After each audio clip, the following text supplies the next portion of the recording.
over the work from Monday. So this is in Monday's folder for this week, week 4. Monday's folder, and this is the practice with dividing exponents, all right? And I taught this on Monday and released that video, but I do understand that this is a concept that it would take us a couple of days to understand. So if you did not understand this, it's okay. You're not really supposed to get it the first time we go over it. It takes a couple of times. So the rules are this. If you're dividing exponents, you can subtract them. But here's the problem with dividing exponents and subtracting. If you've got negatives and then you're subtracting, and if it's a negative, then you actually add, subtract, because two negatives make a positive, but then it gets confusing pretty quickly. And you guys sometimes struggle with integers. And since that's basically what you're doing, you end up missing those. So here's what I like to do. So everybody watch me, look, because I do a little hand thing with it to help you remember. So when the exponents are negative, you want to circle them. Wherever they are negative, you want to circle that exponent and then you want to move it. So if it's negative in the bottom of the fraction, you're going to circle it and move it to the top of the fraction. If it's negative in the top, you're going to circle it and move it to the bottom. If it's not negative, it doesn't move. Let me say that again. If the exponent is not negative, it does not need to move. So you move it because, I'll show you that in just a minute, okay? I'll start with that, sort of why does it move? And then after you fix all your negative exponents, okay, then you're going to have 2 x's, 2 y's, 2 z's, maybe 3, I don't know. But then you got to decide, where are they? Any of them that are beside each other, whether they're beside each other on the bottom or beside each other on the top, that means they're being multiplied. And what do we do when we're multiplying with exponents? If I've got x squared times x to the third, what do I really have? You add your exponents and you end up with x to the 5th power. So if they're beside each other, you add their exponents. Now we fixed all of our negatives. So if they look like this, that means there's some on top and some on bottom of the fraction. They're going to cancel each other out, okay? And I'm going to do an example to explain the negative in a minute and you'll see what I'm talking about. But if I have 5 x's on top and 3 on bottom, then those 3 are going to cancel. And what I'm going to be left with is 2 x's and they're in the top of the fraction. So what you can do, instead of going through the process of subtracting your exponent every time, once they're circled and moved, then if they look like this, you add, but when they look like this, you are going to subtract because they're going to cancel out, but you just put your leftovers where the extra were. So if there were extra x's on the top, then that's where my extra x's will go. So if I have 5 on top and only 2 on bottom, my answer for x will go on top. If I have 2 on top and 5 on bottom, then when I cancel, my extra x's will be in the bottom of that fraction, okay? Now, I know it sounds confusing, but I promise once we work through some of these, it'll help make sense to you, okay? But real quick, let's talk about why I need to move it. So let's look at a problem where I have x to the 3rd over, let's change that. Let's go x to the 4th over x squared. So x to the 4th means I have 4 x's being multiplied. X squared means I have 2 x's being multiplied. But what is an x divided by an x? Everybody always wants to say x for that, by the way. It's a 1 because 5 divided by 5 is what? 1. 1,000 divided by 1,000 is 1. Negative 8 divided by negative 8 is positive 1. Okay, so x divided by x would actually be 1. So it cancels out to a 1. Well, what I'm left with is x times x, which is x squared. And there's only a 1 on the bottom of the fraction, which means I don't have to write it. So I'm left with x squared. So if you look at the rule says you can subtract your exponents. 4 minus 2 is 2. Oops, because I knocked everything off. What happens, though, if that fraction is flipped? What if I have x squared on top and x to the 4th on bottom? Okay, 2 take away 4. Your rule says top exponent minus bottom exponent. So 2 minus 4 is actually negative 2, but what does that mean? How can you do something times itself negative 2 times? That doesn't even make sense, does it? That's how. You have to put it on the bottom, but let me explain why. If I have x squared on top, that means x times x. And if I have x to the 4th on bottom, that means 4x is being multiplied. So they're going to cancel. On top, all you have is 1 times 1, which is 1. But what is left on the bottom? 2x is being multiplied, which would be x squared. So these two things have to mean the same thing because I worked the same problem. Okay? So when it's a negative exponent, Brady, to answer your question, what it says is, when it's a negative exponent, oh, you wrote it in the wrong place. That's what that means. So you fix it. You just write in the right place and it becomes positive. Okay? So if I have x to the negative 3, that means I should have had x in the bottom of a fraction. So this would be 1 over x to the positive 3. If I have x to the negative 4 over y, the y is not negative, so it doesn't need to move. But that 4, that x to the negative 4 should have been written in the bottom. So now I'm going to write it in the bottom as x to the 4th. And if you have something that does this and everything cancels on the top, there's nothing left, you just put a 1 there. Okay? If it's negative in the bottom, so let's say I have x to the 4th over y to the negative 3rd, then that needs to move because it shouldn't have been written in the bottom, it should have been written in the top. So I would just put it up there beside the x. Again, you don't move x to the 4th because it wasn't negative. You only move the negatives and it becomes y to the 3rd. And then again, you would have a 1 on bottom once you move it, so you don't need to write that. Okay? So let's go through this process. Okay, let's go through this process. I'm going to try to make this a little bit larger. We'll have to move it back and forth, but so you can see it a little bit better. Okay, so let's work problem number 1. I have x to the 3rd, y to the 10th, z to the 5th, over x to the 5th, y to the 8th, z to the 3rd. So are there any negative exponents on this one? No. No, so I just need to simplify.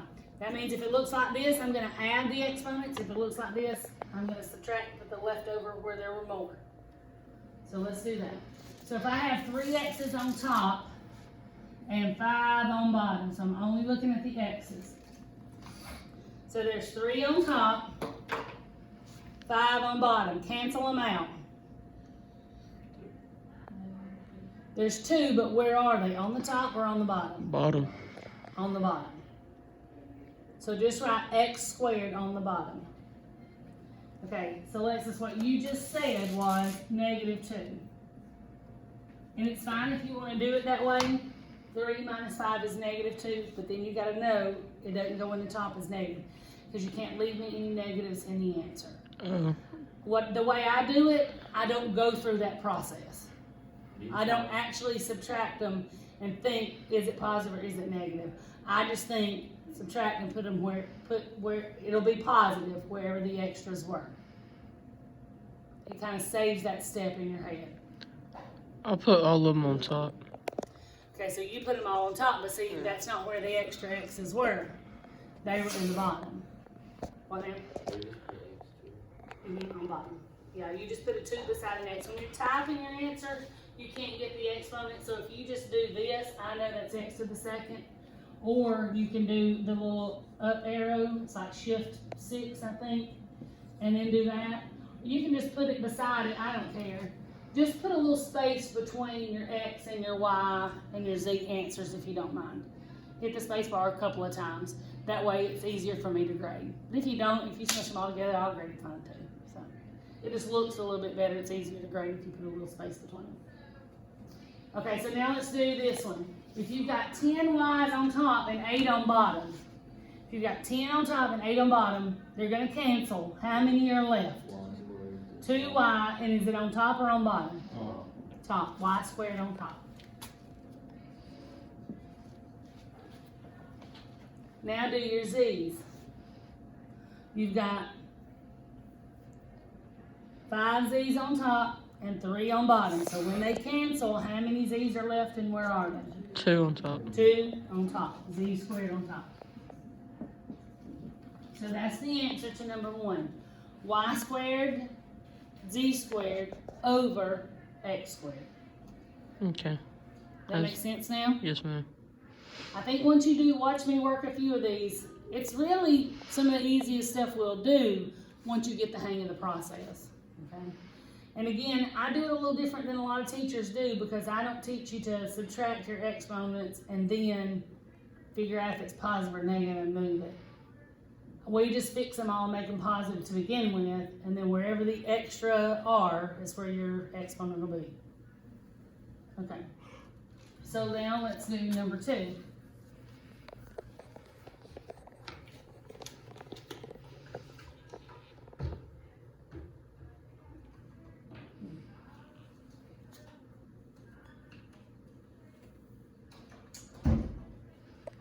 Alright, hold on, I can't do it from here.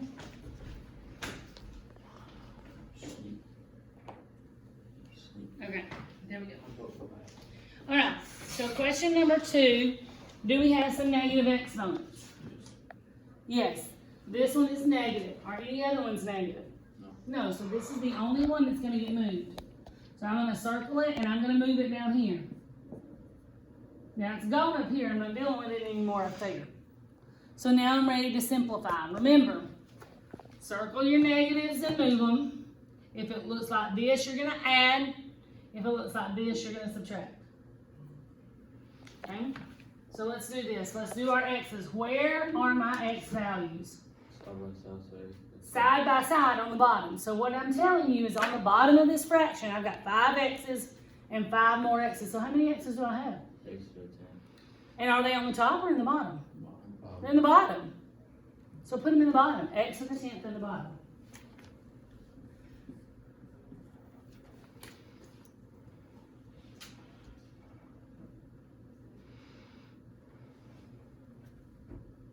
Makes this you okay?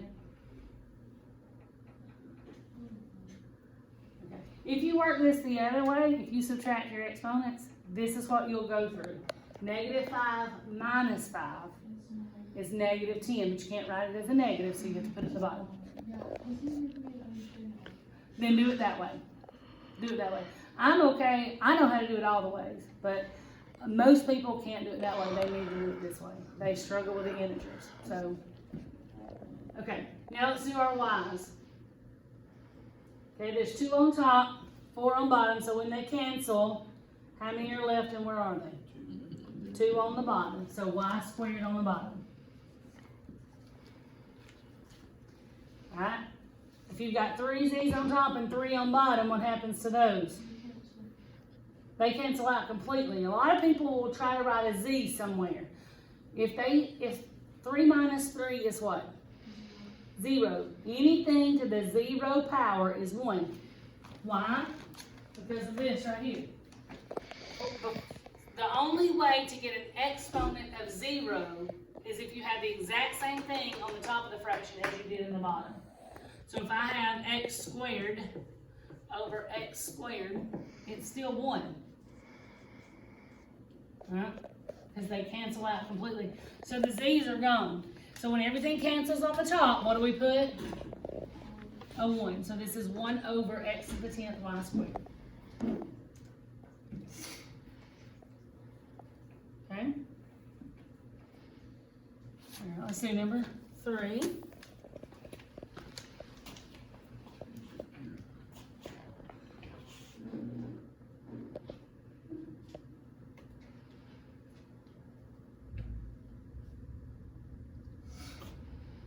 All right, number 3. Oh, several negatives this time, right? Several negatives this time. So the first thing I want to do is fix them. So this one comes down here, x to the 8th. But what happens to this one?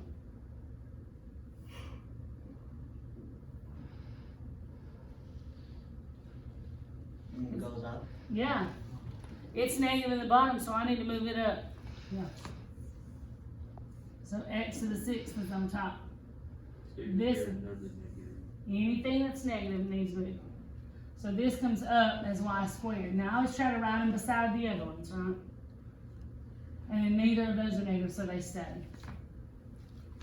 So x to the negative 8 moved down as x to the 8.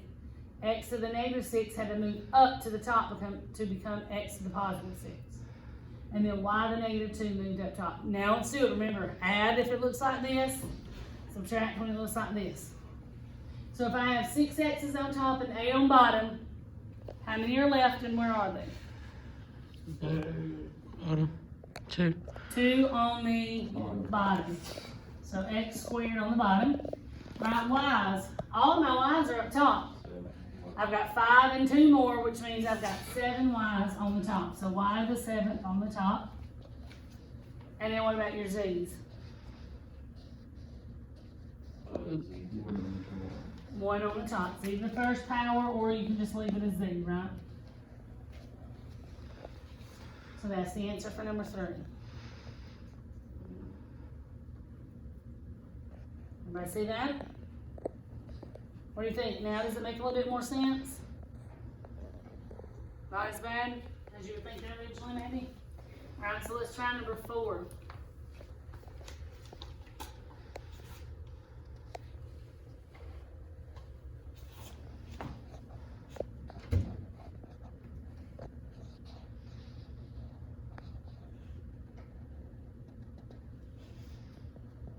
All right, number 4. Okay, I got 2 negative exponents, one here, so it's going to come up, y to the 3rd, and this one's going to come down as z to the 4th. All right, now do your x's. You got 11 on top and 6 on bottom. How many are left and where are they? X to the 5th on the top. X to the 5th on top. All right, then what? Where are your y's? And Y to the 3rd on bottom. 4th. All X until be a 1. So that's a 1, right? This y is a 1. And then you've got 3 more and they're beside each other. So how many y's do you have and where are they? To the 4th. All 4 are on top of that fraction. So y to the 4th on top. Now do your z's. All your z's are in the bottom. You've got 2 z's in the bottom and 4 z's. So how many z's is that in the bottom? 6 z's, or z to the 6th power. That's a terrible looking z. Let me try again. Z to the 6th power. Okay, let's do another one. Number 5.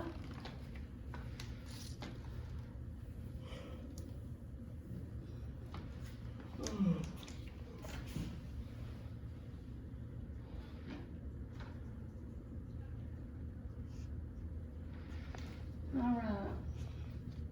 I only see one negative exponent here. So I'm going to circle it and move it. So y to the 7th on bottom now. All right, I've got 1 x on top, 7 in the bottom. So how many are left and where are they? Oh, X to the 7th on bottom. Close. On top. You got x on top and 7 on bottom. X to 8 on bottom. You got x on top and 7 on bottom. Oh, that's 6. So 6 on top. Remember, they look like I was this. thinking about adding Right, they look like this, so you're not putting them together. They're not all in the top. They're going to cancel because some of them are here. So cancel out, and how many are left? 6 on the bottom. All right, now do your y's. All the y's, you got 5 on the bottom and 7 more on the bottom. So how many y's are on that bottom?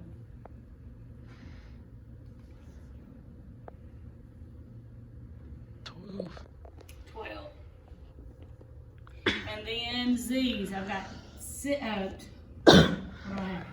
10 z's on top and 15 on the bottom. X, I mean Z to the 5th on bottom. Right, so you're going to cancel them out. You're going to have 5 extra z's, and they're going to be in the bottom of the fraction, z to the 5th. Uh-oh, what happened on top here? Nothing. Everything canceled, so put a 1. Good. All right, number 6.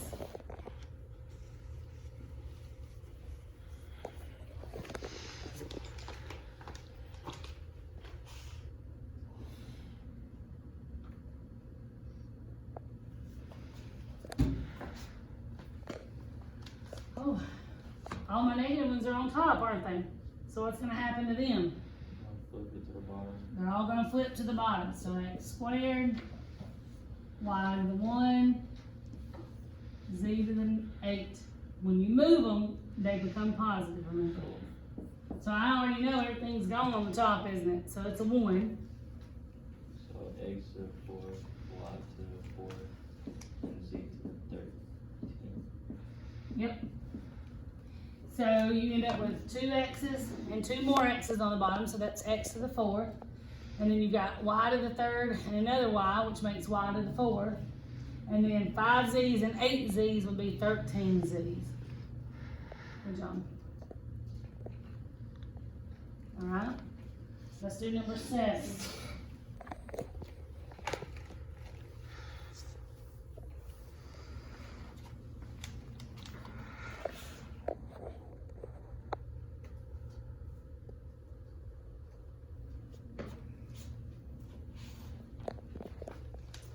Ooh, lots of negatives all over the place, right?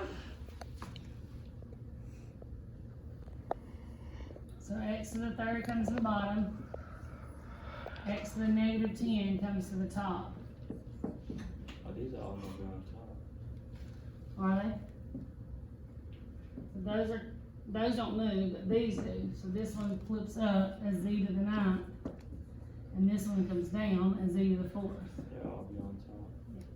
The extras are all on top this time, right? I wanna make sure you know how to do that too. Okay, so you got 10 on top, 3 on bottom. After you cancel, how many are left and where are they? 7 on top. Good. All right, you got 6 y's on top and 5 y's on bottom. So after they cancel, how many are left? Y the first on top.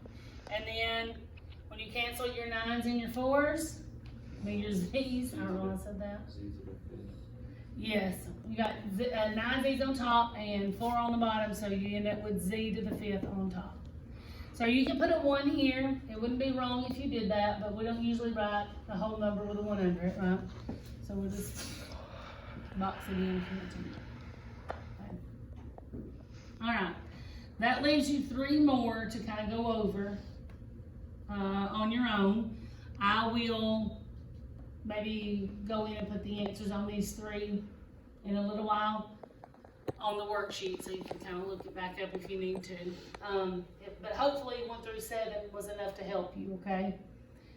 All right, and then we're gonna do some more practice of this exact kind today. So I'm gonna give you 10 more problems that look very similar to these, and I want you to practice it again, okay?